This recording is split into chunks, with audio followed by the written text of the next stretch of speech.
Hey everyone, welcome back to cancer survivor सिलजा।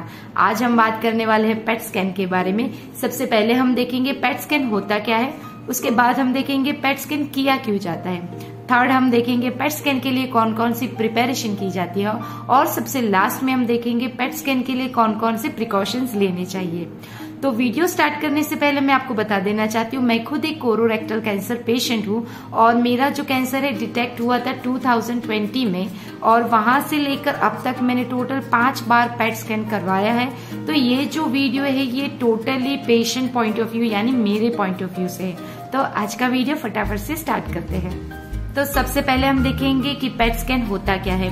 PET scan एक CT scan की तरह ही बाहर से जो प्रोसेस होता है वो वही होता है, सिर्फ डिफरेंस इतना ही होता है कि वहां पर हमें आईवी के थ्रू एक रेडियो एक्टिव ड्रग दिया जाता है और सीटी स्कैन के थ्रू हमारे अंदर की बॉडी की इमेज ली जाती है। जहां पर पेट स्कैन के अंदर अगर हमारे बॉडी में कैंसर के सेल्स होते हैं तो वहां पर वो रेडियो एक्टिव एब्सॉर्ब करके वहां पे एक ऊर्जा जो क्रिएट करते हैं और उसकी वजह से जो उनका रिफ्लेक्शन होता है वहां पे वो फोटो क्लिक किया जाता है।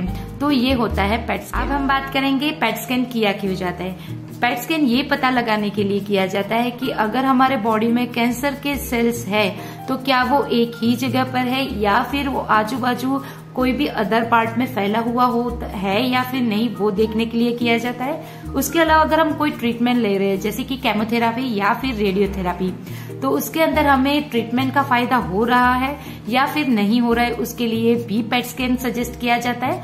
और सबसे लास्ट में अगर कैंसर क्योर भी हो जाता है तो डॉक्टर हमें 3 या फिर 6 मंथ में एक बार पेट स्कैन सजेस्ट करते हैं, ये देखने के लिए कि कैंसर फिर से रीग्रोथ तो नहीं हो रहा है। तो ये होता है पेट स्कैन किया क्यों जाता है।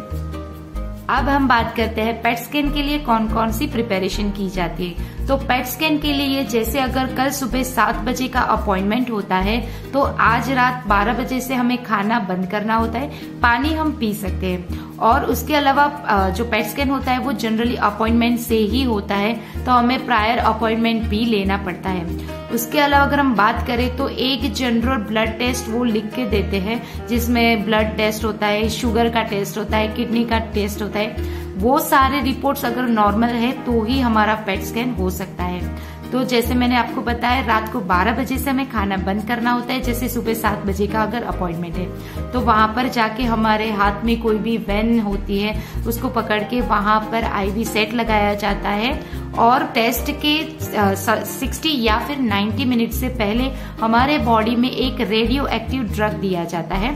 उसके बाद हमें वहां पे रिलैक्स होने के लिए बिठा देते हैं और पीने के लिए एक हमें दवाइयों का पानी भी दिया जाता है। मुझे जनरली 2 लीटर पानी दिया जाता है जो कि मुझे 1 घंटे यानी 60 मिनट या फिर 90 मिनट में उसे फिनिश करना होता है। वो पीने के बाद भी मुझे वहां पर रेस्ट करने के लिए बोला जाता है। वहां पे एक रूम में 1-2 सोफे होते हैं जिसके ऊपर हमें आराम करना होता है, रिलैक्स करना होता है। उसके बाद जब हमारा नंबर आता है तो जैसे आपको पता है सीटी स्कैन का जो मशीन आता है वैसे वाला ही मशीन होता है और उसके बाद उसके अंदर हमें लेटा के फिर हमारे बॉडी में जो भी इमेजेस होती है वो ली जाती है।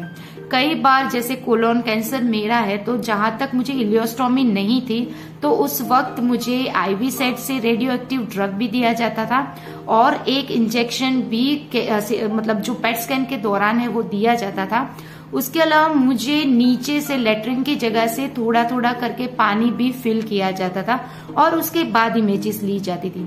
जनरली जो मेरे आगे वाले होते थे पेशेंट, उनका जो पेट स्कैन जो होता है वो जनरली 30 या फिर 35 मिनट्स में फिनिश हो जाता था, लेकिन जहां तक मुझे इलियोस्टोमी नहीं थी तब तक मेरा 40 to 50 मिनट में होता था और अब जब मुझे इलियोस्टोमी है तो मेरा भी 30 से 35 मिनट में फिनिश हो जाता है। उस वक्त जो इंजेक्शन दिया जाता है वो थोड़ा सा दर्द मतलब हमारी बॉडी में जो है वो दर्द पैदा करता है, लेकिन वो सिर्फ 30 से 40 सेकेंड के लिए ही होता है, फिर हमारी बॉडी नॉर्मल हो जाती है। और लास्ट में हम बात करेंगे कि पेट स्कैन के दौरान कौन कौन से प्रिकॉशंस लेने चाहिए। सबसे पहले तो अगर हमें शुगर की बीमारी या फिर हमें किडनी की बीमारी या फिर हमें कोई भी एलर्जी है तो हमें हमारे डॉक्टर को पहले से बता देना चाहिए। उसके अलावा अगर कोई ब्रेस्ट फीडिंग वुमन है तो उसे ये टेस्ट नहीं सजेस्ट किया जाता, और जो प्रेग्नेंट वुमन होती है उनको भी ये टेस्ट नहीं सजेस्ट किया जाता, क्योंकि जो बॉडी में रेडियो एक्टिव ड्रग दिया जाता है वो ब्रेस्ट फीडिंग मदर और फिर प्रेग्नेंट वुमन के लिए हानिकारक होता है। तो ये सारी बातें हो गई पेट स्कैन के बारे में। अब मैं आपको बता देना चाहती हूँ मेन पर्पज ये वीडियो बनाने का, क्योंकि जब मैं पेट स्कैन के लिए गई थी पहली बार तो मैंने कई बार इंटरनेट पर सर्च करने के लिए ट्राई किया, लेकिन पेशेंट के पॉइंट ऑफ व्यू से मुझे कोई भी ऐसा वीडियो नहीं मिला जो मुझे दिलासा दे पाए। तो मैं जब पहली बार पेट स्कैन के लिए गई थी तो मैं चारों तरफ देख रही थी लोग कैसे रिएक्ट कर रहे हैं, क्या कर रहे हैं, क्या नहीं कर रहे हैं, तो वहां पे मुझे कहीं कहीं डर था। लेकिन जब मैं 3-4 बार गई तो फिर वो मेरे लिए एक नॉर्मल टेस्ट की तरह ही हो गया। मैं आपको एक सजेशन अपनी तरह से देना चाहती हूँ, क्योंकि कैंसर पेशेंट की जो वेन्स होती है वो इजीली पकड़ में नहीं आती है। तो जब आपका ये पेट स्कैन होने वाला होता है तब आप अच्छे से पानी पिए, ताकि जो हमारी वेन्स है वो जल्दी से पकड़ में आ जाए। क्योंकि जब मेरे हाथ की वेन्स बराबर काम नहीं करती थी तो जब मैं पेट स्कैन के लिए जाती थी तब मुझे 2 या 3 बार पंचर करना पड़ता था।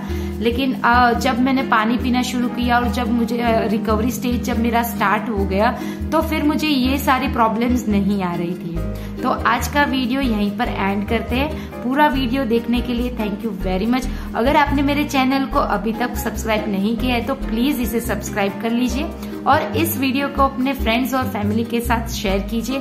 शायद किसी के लिए हेल्प में आ जाए और किसी को मोटिवेशन मिल जाए। Thank you.